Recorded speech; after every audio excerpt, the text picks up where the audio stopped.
آپ کو یہ یاد رکھنا چاہیے کہ دنیا میں ہر ذمہ داری کے تقاضے ہیں اور وہ تقاضے پورے کرنے پڑتے ہیں۔ دنیا میں ٹھوکریں انہی کو لگتی ہیں کہ جو چلتے ہیں، جو پاؤں توڑ کر بیٹھ جاتے ہیں انہیں کبھی ٹھوکر نہیں لگتی۔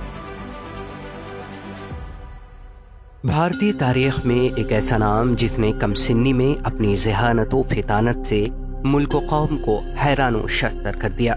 متضاد حیثیتوں پر مبنی زندگی کے مالک مولانا ابوالکلام آزاد ایک زبردست صحافی، عالی مرتبہ مجتہد، عظیم دانشور، بلند پایا مفکر، فلسفی اور جنگ آزادی کی عظیم رہنما تھے۔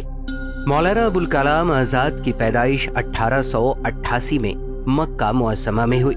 ان کا اصل نام محی الدین احمد تھا، مگر ان کے والد مولانا سید محمد خیر الدین ابن احمد انہیں فیروز بخت کے نام سے پکارتے تھے۔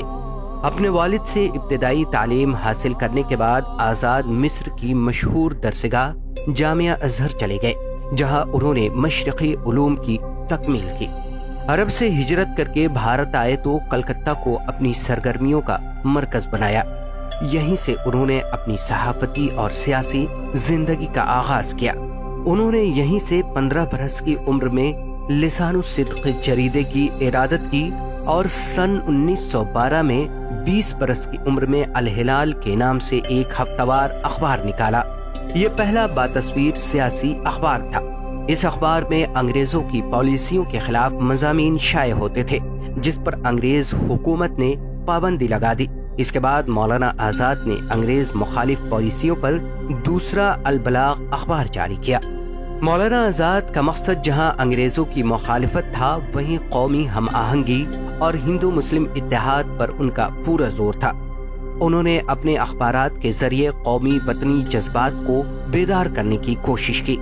مولانا ابوالکلام آزاد سیاسی محاذ پر بھی سرگرم رہے۔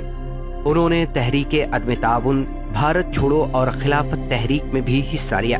گاندھی جی کی قیادت پر انہیں پورا اعتماد تھا۔ گاندھی کی افکار و نظریات کی تشہیر کے لیے انہوں نے پورے ملک کا دورہ کیا۔ مولانا آزاد ایک اہم قومی لیڈر کی حیثیت سے ابھرے۔ وہ کانگریس پارٹی کے صدر بھی رہے۔ تحریک آزادی کے دوران انہیں جیل کی مشقتیں بھی سہنی پڑی۔ بھارت کی آزادی کے بعد مولانا آزاد ملک کے پہلے وزیر تعلیم بنائے گئے۔ انہوں نے وزیر تعلیم کی حیثیت سے بہت سے اہم کارنامے انجام دیے۔ یونیورسٹی گرانٹ کمیشن اور دیگر تکنیکی، تحقیقی اور ثقافتی ادارے انہی کی دین ہے۔ مولانا آزاد صرف ایک سیاستدان نہیں بلکہ ایک صاحب طرز ادیب، بہترین صحافی اور مفسر بھی تھے۔ انہوں نے شاعری بھی کی، انشائیے بھی لکھے، سائنسی مضامین بھی تحریر کیے، علم و تحقیقی مقالات بھی لکھے، قرآن کی تفسیر بھی لکھی۔ غبار خاطر، تذکرہ، ترجمان القرآن ان کی اہم تصانیف ہیں۔ مولانا نے اپنی کتاب غبار خاطر قلعہ احمد نگر میں قید کے دوران تحریر کی تھی، جسے مالک رام جیسے محقق نے مرتب کیا اور ساہتیہ اکادمی نے اسے شائع کیا۔ مولانا آزاد اپنے عہد کے خداداد صلاحیتوں کے مالک شخص تھے، جس کا اعتراف پوری علمی دنیا کو ہے، اور اسی ذہانت، لیاقت اور مجموعی خدمات کے اعتراف میں انہیں بھارت رتن سے نوازا گیا تھا۔ مولانا آزاد کا انتقال 2 فروری 1958 کو ہوا۔ اردو بازار جامع مسجد دہلی کے احاطے میں ان کا مدفن واقع ہے۔